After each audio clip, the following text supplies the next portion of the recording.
আমাদের আজকের এই অনুষ্ঠানের প্রধান অতিথি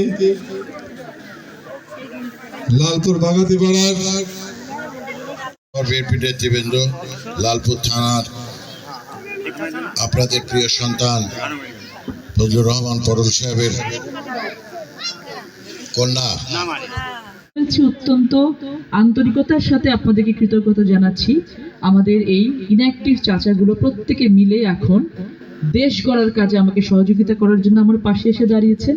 এটা আমার জন্য ভীষণ বড় একটি পাওয়া, কারণ আপনাদের মতো মানুষগুলোকে যখন পাশে পাই তখন মনে করি আমি আমার বাবাকে পাশে পেয়েছি। কারণ আপনারা প্রত্যেকে হচ্ছেন আমার বাবার হাতে গড়া মানুষ, তার সাথে পায়ে পা রেখে চলা মানুষ এবং তার নীতি আদর্শকে ধারণ করা মানুষ।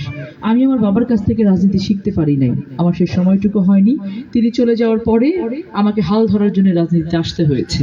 আজকে আমি আপনাদের কাছ থেকে শিখতে চাই, আপনাদের কাছ থেকে আপনাদের দোয়া নিতে চাই, এবং আমার যেখানে ভুল ত্রুটি হবে আমি চাই যে আপনারা আমাকে সেখানে দেখিয়ে দিবেন, ধরিয়ে দেবেন।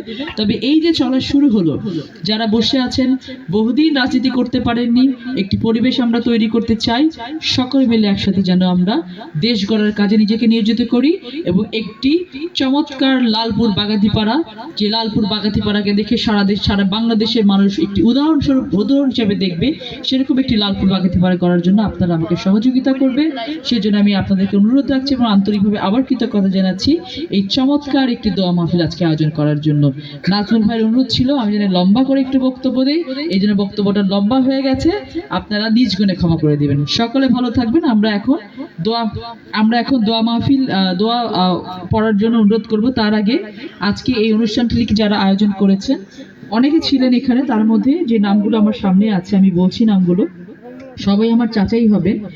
মোহাম্মদ আব্দুল খালিক চাচা, মোহাম্মদ আবু রায়হান চাচা, আলতাফ মেম্বার চাচা, কুদ্দুস চাচা, মানিক, ইদ্রিস, ওমর চাচা, বাদশাহ, রাজমীর চাচা, ইবাদত হোসেন।